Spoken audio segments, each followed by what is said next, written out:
everybody, and welcome back to my YouTube channel. This is just a really quick introduction. I'm not using my fancy camera or my soft boxes, just to introduce you into my video.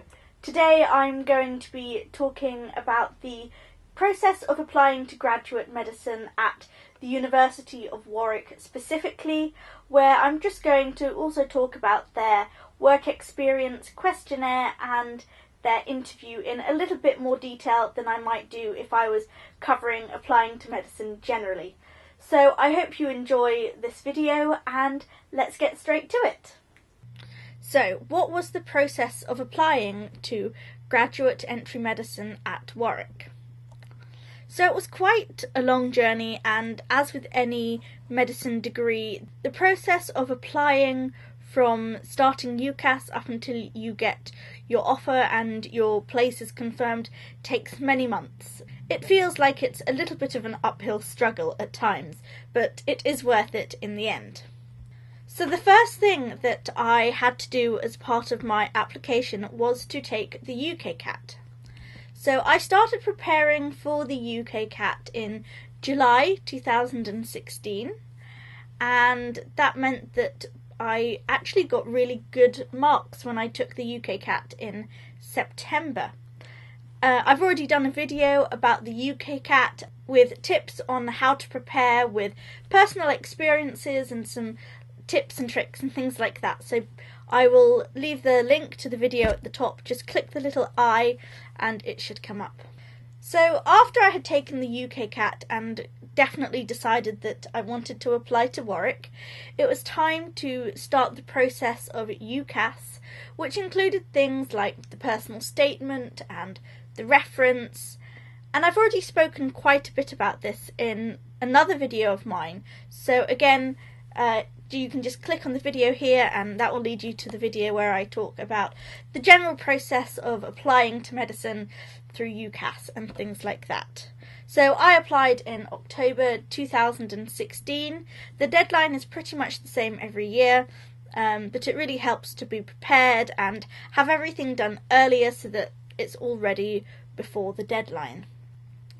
So when it got to December, I got this amazing email where I was successful in the first stage of the applicant shortlisting, as you can see from this email. I've blurred out the website addresses and all my personal details just for security's sake. But as you can see, this is the email that they will send you roughly when or if you get asked to fill in a work experience questionnaire. For me, the work experience that I had to fill in was mainly two things. It was my paid work as a healthcare assistant and volunteering at the Birmingham Children's Hospital. So as you can see, that made up a total of 80 hours of work experience. Warwick says that you must have a minimum of 70 hours work experience, and they do have a list of work experience that they deem to be acceptable, so make sure that whatever you've done is acceptable. I had done lots of other work experience before I started as a HCA and at the Children's Hospital, but as you can see from the email back here, the dates that it actually says are from the 15th of October 2014 to 2016. And it will always be a 2-year limit, so although I had lots of other work experience, they do only want 70 hours within 2 years. This is a checkbox exercise, so the fact that I had 80 hours was perfectly fine. It doesn't necessarily make much of a difference at this point whether you've got 80 hours or 160 hours or 70 hours. As long as you've got at least 70 hours, that is perfect. So I was thrilled when I was invited to the selection centre. So Warwick's interviews are MMIs and they're held at their selection centres, and you usually pick a date which suits you best. They'll send you an email with a link where you can choose the date. And so I didn't really know much about what the selection centre involved, and I'd never been to an MMI interview before, so it was a little bit of a new experience for me. So Warwick have 6 stations at their selection centre. On the door of each station there is a piece of paper, and you're given reading time before you enter the station so that you can read the piece of paper so that you know what the scenario will involve, what role you're going to play. So you might be playing a medical student or just yourself as an applicant. They have many different roles that they may or may not choose. You are given 1 per station, and this was a good time for me to not only find out what I was about to be getting into, but also to sort of refresh from the previous station and sort of try to forget about it so that I wouldn't keep thinking about it throughout the next station. When you are in each station, there is a timer so that you can see exactly how much time you have left in that station. This is really useful to help you plan what you're trying to say, plan your answers, and make sure you have enough time to include everything that you want to include. In addition to this, there are usually at least 1 person in the room as an assessor. There is also often another person who will give you your sticker. Don't worry about this too much. It is all explained on the day. You don't need to worry about it. Just make sure you are prepared for the station when you walk in. So I've said that each station tests different characteristics. For me, I had stations that tested my communication. I also had stations that tested my honesty, things like that. Your standard interview characteristics for medicine. At Warwick, some stations were role play based, some felt a little bit more like a traditional interview in that it was just me and an interviewer. There was a wide range of different stations. I'm sure it varies from year to year, so I won't give too much away because it's not really going to be helpful for you.